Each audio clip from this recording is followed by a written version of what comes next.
Hey guys, welcome to the channel. My name is Chandasmita আৰু আপুনি চাই আছে অসমীয়া মাধ্যমৰ বিজ্ঞান বিষয়ৰ এটি চেনেল প্লাছ মাৰ্ক। এই চেনেলটোত চেষ্টা কৰা হ'ব যাতে NCERTৰ প্ৰত্যেকটি লাইন আপোনালোকক বুজাব পাৰো আৰু লগতে পাঠ্যৰ শেষত কিছু প্ৰশ্ন উত্তৰ আৰু লগতে অনুশীলনীসমূহ সমাধান কৰিব পাৰো। গতিকে দেৰি নকৰি আমি আৰম্ভ কৰো। লগতে ক'ব বিচাৰিম যদি তোমালোকৰ কিবা এই পাঠ্যৰ ভিত্তিত প্ৰশ্ন থাকে তেন্তে মোক নিশ্চয় কমেন্ট সেকশনত জনাবা আৰু যদি ভিডিওটো পছন্দ কৰে তেনেহলে hit the like button and subscribe the channel.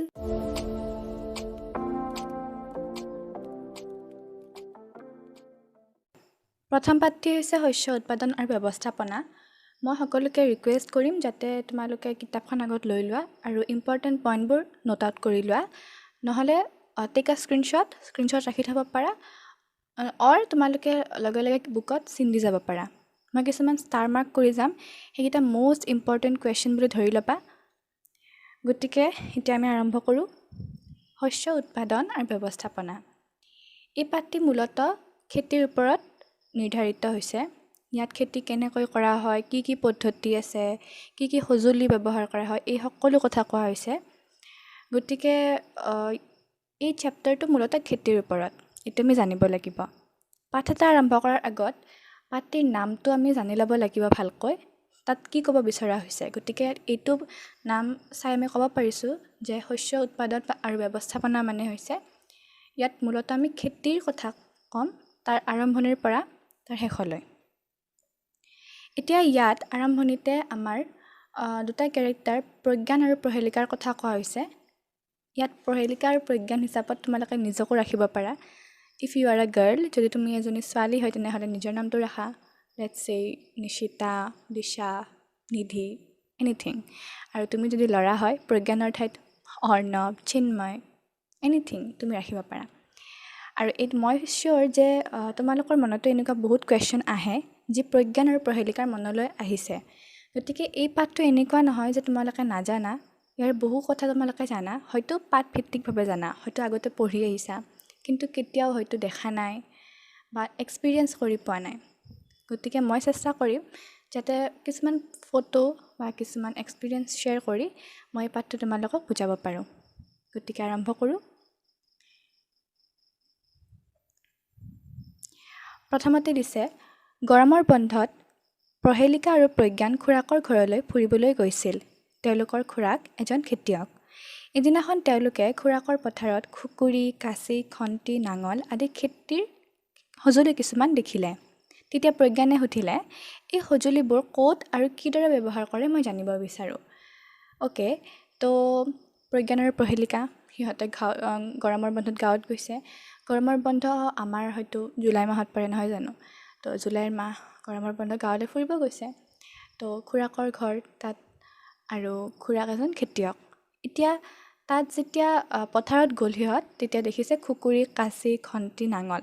হয়তো আমাৰ বহুতে এতিয়া খুকুৰি নামটো শুনা নাই ন। খুকুৰি, কাঁচি, খন্তি, নাঙল হয়তো আমি শুনিছোঁ বা দেখিছোঁ কিন্তু এই বস্তু আমি নেদেখোঁ। আচলতে যেতিয়া আমি এটা নতুন ঠাইত যাওঁ বা পুৰণি ঠাইতো যাওঁ আমি চেষ্টা কৰিব লাগে যাতে তাৰ কিছু নলেজ আমি লৈ আহিব পাৰোঁ। যেনেকৈ গাঁৱত হয়তো আমি বহুতবাৰ গৈছোঁ কিন্তু খেতি পথাৰলৈ হয়তো খুব কম বাৰ গৈছোঁ নহয় জানো। কিছু নতুন কথা নিশ্চয় শিকিবলৈ পাবা কাৰণ খেতিৰ ৰোৱাৰ পৰা ধান ৰোৱাৰ পৰা আদি কৰি কাটালৈ বহু এনেকুৱা কথা থাকে যিবোৰ এজন ছাত্ৰই শিকিব লগা থাকে। যদিও এতিয়া পচিবল নহয় গাঁৱলৈ যাই ফালে আমি কিছুমান সঁজুলি চাম, গতিকে মই কিছুমান ফটো দেখাম। এয়া প্ৰথমখন হৈছে খুকুৰি। আমি এইমাত্ৰ পঢ়িলোঁ খুকুৰিৰ কথা। তো প্ৰথমখন হৈছে খুকুৰি, দ্বিতীয়খন হৈছে খন্তি আৰু তৃতীয়খন হৈছে কাঁচি। কাঁচি আমি দেখিছোঁ চাগে নহয় জানো। আৰু নাঙলৰ ফটো মই দিয়া নাই কাৰণ নাঙল আমি অলৰেডি দেখিছোঁ। তাৰপিছত তোমালোকে জানা যে সকলো জীৱকে আহাৰৰ প্ৰয়োজন। উদ্ভিদে নিজে নিজৰ আহাৰ প্ৰস্তুত কৰিব পাৰে। তোমালোকৰ মনত আছেনে সেউজীয়া উদ্ভিদে কেনেকৈ নিজে নিজৰ আহাৰ প্ৰস্তুত কৰে? মানুহকে ধৰি কোনো প্ৰাণীয়ে নিজৰ আহাৰ নিজে প্ৰস্তুত কৰিব নোৱাৰে। তেনেহ'লে প্ৰাণীয়ে তেওঁলোকৰ আহাৰ ক'ৰ পৰা পায়? কিন্তু প্ৰথমতে জানি লওঁ আমি কিয় আহাৰ খাব লাগে। এতিয়া আমি এই কথাটো বহুত আগৰ পৰাই জানো যে উদ্ভিদে নিজৰ আহাৰ নিজে প্ৰস্তুত কৰিব পাৰে। কি প্ৰক্ৰিয়া? সালোক সংশ্লেষণ বা ফটোচিনথেচিছ। গতিকে সালোক সংশ্লেষণ প্ৰক্ৰিয়াৰ দ্বাৰা কেৱল উদ্ভিদে বা সেউজীয়া ক্ল'ৰফিল থকা যিকোনো জীৱই নিজৰ আহাৰ প্ৰস্তুত কৰিব পাৰে, কিন্তু মানুহে নোৱাৰোঁ। এতিয়া কথা হ'ল আহাৰ প্ৰস্তুত কৰে, কিন্তু কিয়? তাৰ প্ৰয়োজনীয়তাটো কি? আমি কিয় খাব লাগে আহাৰ? ইতিমধ্যে তোমালোকে জানি আহিছা যে সকলো জীৱই শাৰীৰিক কাৰ্য যেনে পাচন, শ্বসন আৰু ৰেচনৰ কাৰণে আহাৰৰ পৰা শক্তি আহৰণ কৰে। আমি আমাৰ আহাৰ উদ্ভিদ বা প্ৰাণী অথবা উভয়ৰে পৰা পাওঁ। এতিয়া যিবোৰ আমাৰ জীৱ হিচাপে অৰ্থাৎ যিয়ে জীয়াই আছে, গতিকে জীৱ হিচাপে আমি কিছুমান কাৰ্য সম্পাদন কৰোঁ, যেনে পাচন, শ্বসন, ৰেচন। পাচন অৰ্থাৎ আমি যিবোৰ বস্তু খাওঁ সেইবোৰ সৰু সৰু পদাৰ্থলৈ পৰিণত হয়। শ্বসন অৰ্থাৎ আমি উশাহ নিশাহ লোৱা কাৰ্যটো, আৰু ৰেচন অৰ্থাৎ যিবোৰ বৰ্জিত পদাৰ্থ আমাৰ শৰীৰৰ পৰা বাহিৰলৈ ওলাই যায়। এই সকলো কাৰ্যৰ বাবে শক্তিৰ প্ৰয়োজন, আৰু সেই সকলো শক্তি আমি পাওঁ আহাৰৰ পৰা। গতিকে আহাৰ বুলি ক'লে আমি উদ্ভিদ বা প্ৰাণী উভয়ৰে পৰাই পাওঁ। যেনেকৈ আহাৰ উদ্ভিদ হিচাপে শাক পাচলি হওক, ফল মূল হওক, আৰু প্ৰাণী হিচাপে গাখীৰ, কণী, মাংস, মাছ আদি আমি প্ৰাণীৰ পৰা পাওঁ।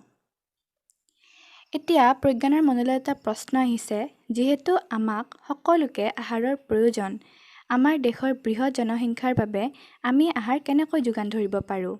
নিশ্চয়কৈ ভাৰতবৰ্ষত 130 কোটিতকৈও অধিক লোক আছে। গতিকে ইমান মানুহক আমি আহাৰৰ যোগান কেনেকৈ ধৰিম? গতিকে ইয়াৰ পিছত প্ৰহেলিকাই এটা উত্তৰ দিছে যে বৰ্ধিত হাৰত খাদ্য উৎপাদন কৰিব লাগিব। গতিকে যিমান বেছি খাদ্য হ'ব, যিমান বেছি উৎপাদন হ'ব, সিমানেই বেছি আমি মানুহক যোগান ধৰিব পাৰিম। গতিকে আহাৰ কেনেকৈ বেছিকৈ উৎপাদন কৰিম? তাৰ কাৰণে আমি জানিব লাগিব শস্য উৎপাদন আৰু ব্যৱস্থাপনা, অৰ্থাৎ এই সকলো প্ৰযুক্তিবিদ্যাৰ কথা আমি জানিব লাগিব যে ইয়াৰ আহাৰ কেনেকৈ উৎপাদন কৰিব পাৰি, কেনেকৈ দিব পাৰি। অৰ্থাৎ উৎপাদন কৰিলেইতো নহ'ব, তাক ব্যৱস্থাপনা অৰ্থাৎ তাক মানুহৰ ওচৰলৈ নিয়া এটা প্ৰযুক্তিবিদ্যা থাকিব লাগিব। এই বৃহৎ জনসংখ্যাক খাদ্য যোগান ধৰিবৰ বাবে শস্যৰ নিয়মীয়া উৎপাদন, উপযুক্ত ব্যৱস্থাপনা আৰু খাদ্যৰ বিতৰণ ব্যৱস্থা অতি প্ৰয়োজনীয়। গতিকে প্ৰথমতে আমি শস্যৰ উৎপাদন কৰিব লাগিব, তাকো নিয়মীয়া। গতিকে কাৰণ নিয়মীয়া উৎপাদনৰ দ্বাৰা আমি সকলো মানুহকে প্ৰয়োজন অনুসৰি খাদ্য যোগান ধৰিব পাৰিম। যদি এনেকুৱা হয় যে বছৰৰ এটা টাইমতেই কেৱল উৎপাদন হয়, বাকী সময়ত নহয়, তেতিয়া কি হ'ব যে বাকী সময়ত আকাল হ'ব। গতিকে শস্যৰ নিয়মীয়া উৎপাদন হ'ব লাগিব। উপযুক্ত ব্যৱস্থাপনা অৰ্থাৎ কোন ঠাইত কি প্ৰয়োজন সেই অনুযায়ী আমি বস্তু যোগান ধৰিব পাৰিব লাগিব, আৰু বিতৰণ ব্যৱস্থা আমি বিতৰণ কৰিব পাৰিব লাগিব। অ'কে, তো আপ টু দিছ ইয়ালৈকে মই একো ইম্পৰ্টেণ্ট কুৱেশ্যন দেখা নাই, যিহেতু কেৱল ইন্ট্ৰডাকশ্যন হিচাপে, আৰম্ভণি হিচাপে এইখিনি কথা দিছে। এতিয়া আগলৈ আহিব কৃষি পদ্ধতি। খ্ৰীষ্টপূৰ্ব 10,000 চন মানলৈকে মানুহে অঘৰী জীৱন যাপন কৰিছিল। তেওঁলোকে খাদ্য আৰু আশ্ৰয় বিচাৰি দল বান্ধি এঠাইৰ পৰা আন ঠাইলৈ ঘূৰি ফুৰিছিল। কেঁচা ফল মূল, শাক পাচলি আৰু চিকাৰ কৰি পোৱা প্ৰাণীকে আহাৰ হিচাপে গ্ৰহণ কৰিছিল। পাছলৈ লাহে লাহে তেওঁলোকে মাটি চহাবলৈ ল'লে আৰু ধান, ঘেঁহু আৰু অন্যান্য খাদ্যশস্য উৎপাদন কৰিবলৈ শিকিলে। এনেকৈয়ে কৃষি ব্যৱস্থা গঢ় লৈ উঠিল। এতিয়া ইমান চন আগলৈকে, অৰ্থাৎ 10,000 চন আগলৈকে মানুহেতো অঘৰী জীৱনে হিচাপে বাস কৰিছিল। প্ৰথমতে খাদ্য যি পাইছিল তাকেই খাইছিল, কিন্তু সদায় এই ছিষ্টেমটো নচলিল।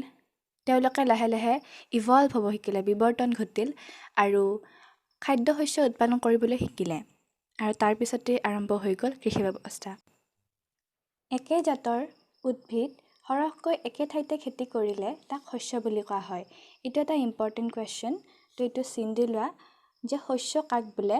একে জাতৰ উদ্ভিদ সৰহকৈ একে ঠাইতে খেতি কৰিলে তাক শস্য বুলি কোৱা হয়। উদাহৰণস্বৰূপে ইয়াত দিছে ঘেঁহু শস্য।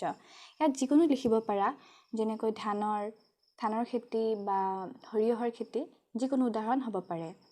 তোমালোকে পাই আহিছা যে শস্য বিভিন্ন ধৰণৰ আছে, যেনে ধানজাতীয় শস্য, শাক পাচলি, ফল মূল, বতৰৰ ভিত্তিত এই শস্যসমূহক শ্ৰেণী বিভাজন কৰিব পাৰি। নেক্সট শ্লাইডত দিছে ভাৰতবৰ্ষ এখন বিশাল দেশ।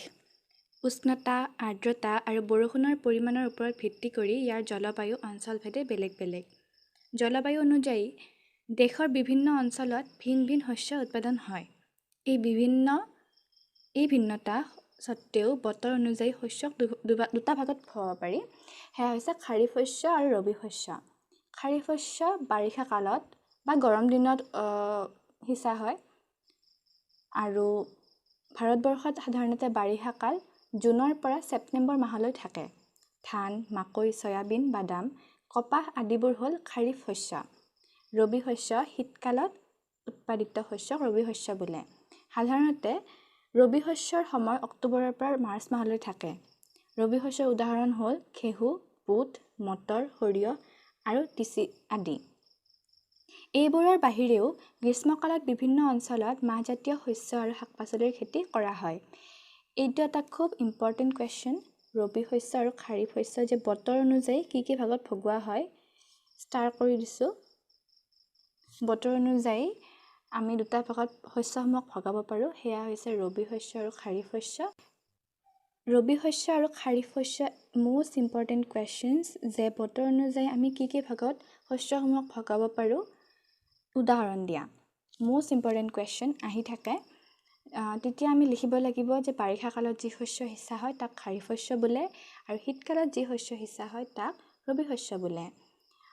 তাত যদি সময়টো অৰ্থাৎ কি মাহৰ পৰা কি মাহলৈ হয় সেইটো যদি দিব পাৰা এক্সট্ৰা মাৰ্ক আৰু উদাহৰণ দিলে উদাহৰণ দিব পাৰা।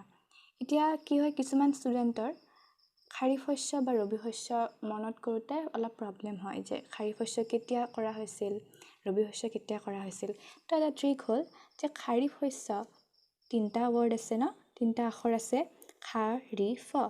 গতিকে গৰম দিনত বা বাৰিষাৰ দিনত, গৰম বা বাৰিষা।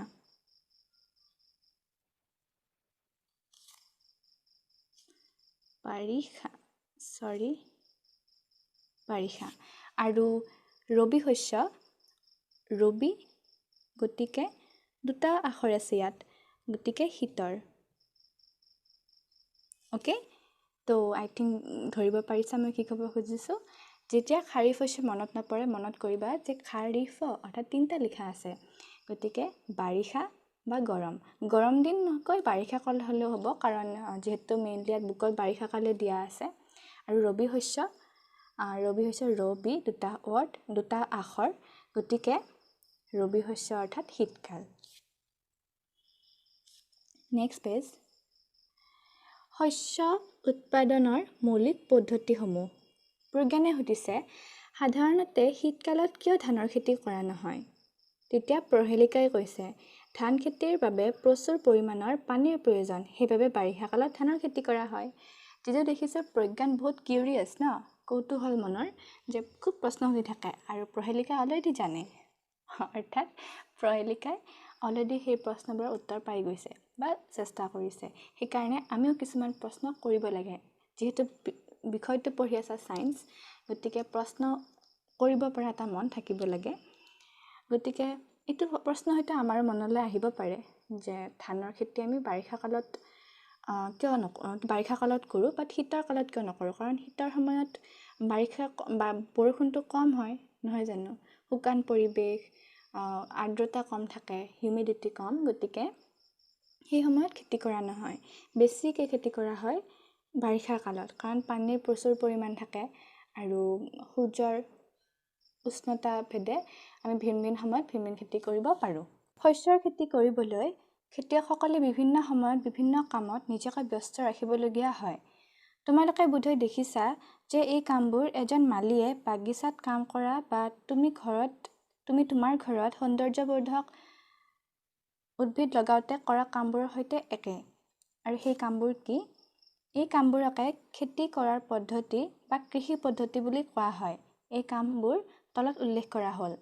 গতিকে খেতি কৰাৰ সময়ত যিবোৰ কাম কৰা হয় সেইবোৰ হয়তো আমি কিছু পৰিমাণে জানো, কাৰণ যেতিয়া আমি এডাল ফুলৰ গছ ৰুওঁ বা মালি যেতিয়া কাম কৰা দেখোঁ বা তেনেকুৱা ধৰণৰ কাম এটা কৰোঁতে কিছু কাম একেই হয়, যেনেকৈ মাটি চহোৱা। এইকেইটা ইম্পৰ্টেণ্ট পইণ্ট, গতিকে মই চিন দি যাম। মাটি চহোৱা, বীজ সিঁচা, জৈৱিক আৰু ৰাসায়নিক সাৰ প্ৰয়োগ কৰা, পানী যোগানৰ ব্যৱস্থা অৰ্থাৎ জলসিঞ্চন, অপতৃণৰ পৰা ৰক্ষা কৰা, খেতি চপোৱা আৰু মজুত কৰা। গতিকে এই সকলো কাম সৰু ডাঙৰ হিচাপে আমি মানে কম বেছি পৰিমাণে কৰি পাইছোঁ। Okay guys, that's it for today's video'. আজিলৈ ইমানেই। যদি তোমালোকৰ কিবা নুবুজা বস্তু আছে তেন্তে কমেণ্ট ছেকশ্যনত নিশ্চয় জনাবা। আৰু পাঠটি শেষ হোৱাৰ লগে লগে মই এটা ভিডিঅ' আপলোড কৰিম য'ত ইয়াৰ প্ৰশ্নসমূহ আৰু অনুশীলনীসমূহ থাকিব। গতিকে আজিলৈ ইমানেই। Bye bye.